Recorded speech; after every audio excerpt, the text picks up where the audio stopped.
Hi! Today's lesson we will talk about the four English sentence types.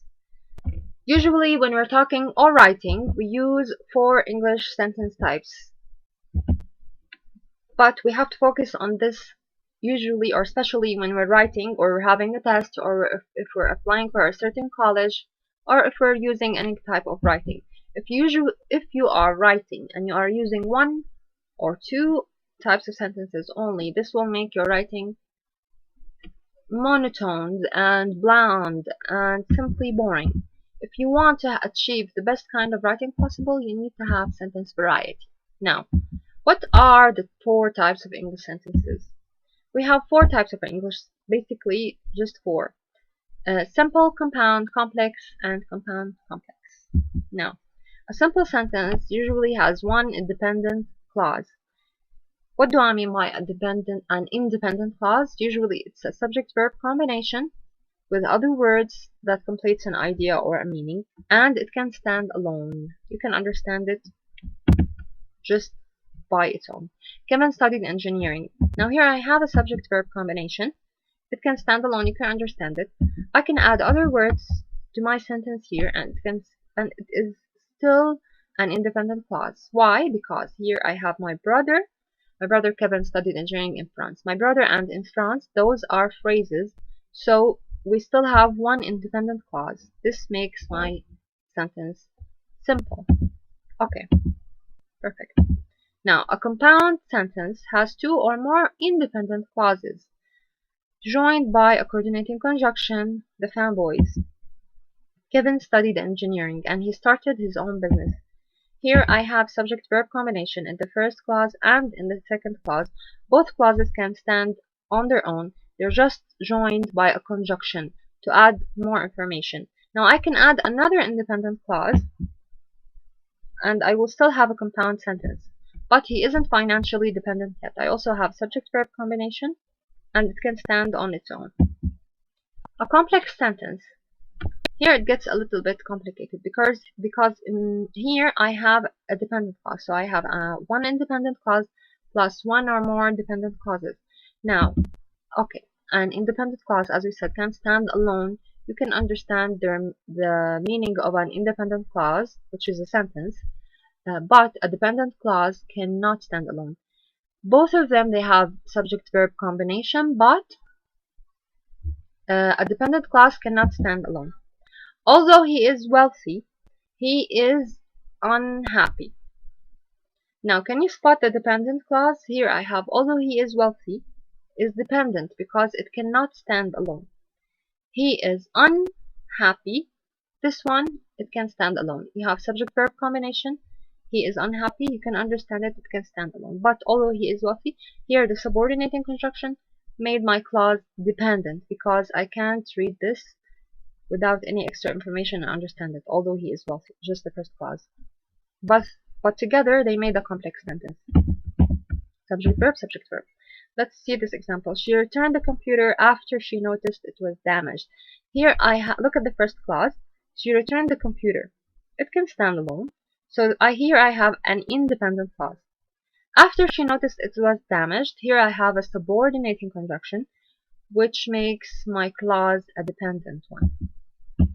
Okay, now, if you want to spot a dependent clause, usually you can look for subordinating conjunctions like the words after, while, although most dependent clauses start with subordinating conjunctions. You can look them up. A compound complex usually has two or more independent clauses plus one or more dependent clauses. Now here where you need to squeeze your mind a little bit to figure out what type of sentence you have. Rita does not like cartoons because they are loud, so she doesn't watch them. The first clause, Rita does not like cartoons. It can stand alone, so this is an independent clause. Because they are loud, it started with a coordinating conjunction. Because they are loud, here you need more information to understand. If you don't have any other clauses, just because they are loud, you cannot understand the sentence. So this makes it a dependent clause. It has a subject-verb combination. This is another condition to know or recognize the dependent clause. You have a subject-verb combination, but the clause cannot stand alone. So she doesn't watch them. Here I have a coordinating conjunction. Then I have subject-verb combination. She doesn't watch them.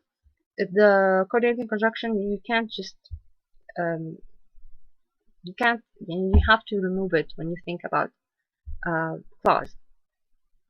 They're not like the subordinating conjunction. They're different. So she doesn't watch them. So here we circled the dependent clause. As we said, independent, dependent, conjunction, and independent. Now let's see this sentence. I want you to pause a little bit and think, what type of sentence is it? Even though she was tired, Abby knew she had to finish the race, and she ran to meet her team while they were playing. Okay, even though she was tired, here I have a dependent clause because it cannot stand alone. Abby knew she had to finish the race. It can't stand alone, so this is an independent clause. So I have dependent, independent, and is a coordinating conjunction. She ran to meet her team. She ran to meet her team. Here it can stand alone, so this is an independent clause. While they were playing, here I have a subordinated conjunction with subject-verb combination. This makes it a dependent clause. So I have two dependent clauses and two independent clauses. So this makes my sentence, think, a compound complex sentence. Okay, so look at this example. On Tuesday morning, Rosie and Adam drove to work during a very heavy thunderstorm. Now, usually when we look at a long sentence, we think, oh, I think this is a complex or a compound complex.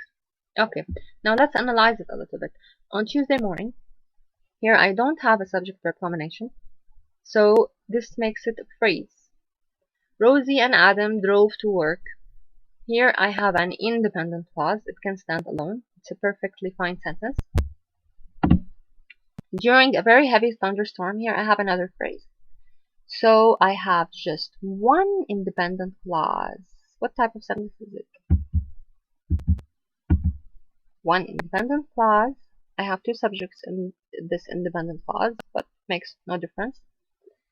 This is actually a simple sentence because I only have one independent clause, one kind of clauses.